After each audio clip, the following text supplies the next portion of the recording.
Hello friends, good evening. ನಾನಿವತ್ತು ನನ್ನ ವ್ಲಾಗ್ನ ಸಂಜೆಯಿಂದ ಶುರು ಮಾಡ್ತಿದ್ದೀನಿ. ನಾನಿವತ್ತು ಚಿಕ್ಕಮಂಗ್ಳೂರಲ್ಲಿ ನಡೀತಿರೋ ಚೈತ್ರೋತ್ಸವ ಫಲಪುಷ್ಪ ಪ್ರದರ್ಶನಕ್ಕೆ ಹೊರಟಿದ್ದೀನಿ.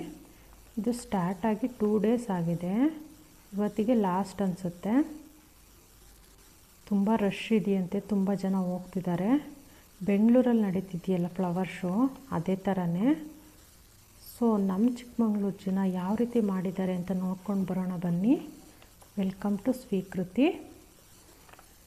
ಚಿಕ್ಕಮಂಗ್ಳೂರು ಕೃಷಿ ಇಲಾಖೆ ಮತ್ತು ಜಿಲ್ಲಾಡಳಿತ ಕಡೆಯಿಂದ ನಡೀತಾ ಇರೋ ಈ ವಸ್ತು ಪ್ರದರ್ಶನ ಸ್ವಸಹಾಯ ಸಂಘದ ಸದಸ್ಯರು ಮಾಡಿರುವಂಥ ವಸ್ತುಗಳ ಪ್ರದರ್ಶನ ಮತ್ತು ಮಾರಾಟ ಮೇಳ ಇದು.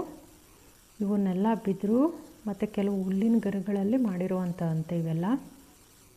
ಇವೆಲ್ಲ ಸ್ವಸಹಾಯ ಸಂಘದ ಸದಸ್ಯರು ಮಾಡಿರುವಂತಹ ಹ್ಯಾಂಡ್ ಮೇಡೆಡು, ಕೆಲವೊಂದು ಮಿಷಿನ್ ಮೇಡೆಡ್ ವಸ್ತುಗಳು ನೋಡಿ. ಇವೆಲ್ಲ ಉಲ್ಲನ್ ವರ್ಕು, ಇದೆಲ್ಲ ಪ್ಲಾಸ್ಟಿಕ್ ಮೇಡೆಡು.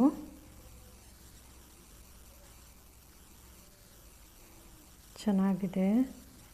ಸಂಘದ ಸದಸ್ಯರು ಮಹಿಳೆಯರು ಮಾಡಿರುವಂತಹ ವಸ್ತುಗಳಂತೆ ಇವೆಲ್ಲ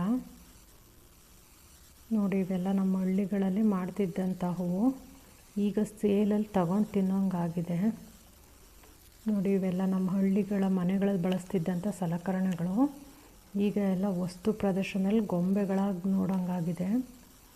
ನಮ್ಮ ಜನ್ರೇಷನ್ಗೆ ನಾವು ಈ ರೀತಿ ನೋಡ್ತಿದ್ದೀವಿ. ನೆಕ್ಸ್ಟ್ ಜನ್ರೇಷನ್ಗೆ ಅವ್ರು ಬರೀ ಫೋಟೋಗಳಲ್ಲಿ ನೋಡೋಂಗಾಗುತ್ತೆ ಅನಿಸುತ್ತೆ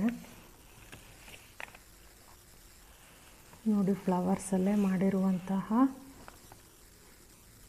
ನೋಡಿ, ಇದೊಂದು ಸೆಲ್ಫಿ ಸ್ಪಾಟ್ ಆಗಿದೆ. ಇದೆಲ್ಲ ಫ್ಲವರಲ್ಲೇ ಮಾಡಿರುವಂಥ I love Chikmagalur selfie spot ಇದು. ರೈತರು ಬೆಳೆದಿರೋ ಬೇರೆ ಬೇರೆ ಬಗೆಯ ಬೆಳೆಗಳನ್ನು ಇಟ್ಟಿದ್ದಾರೆ. ಮಲೆನಾಡಲ್ಲಿ ಬೆಳೆದಿರೋ ಬೇರೆ ಬೇರೆ ಥರದ ಹಣ್ಣು ತರಕಾರಿಗಳನ್ನು ಇಟ್ಟಿದ್ದಾರೆ.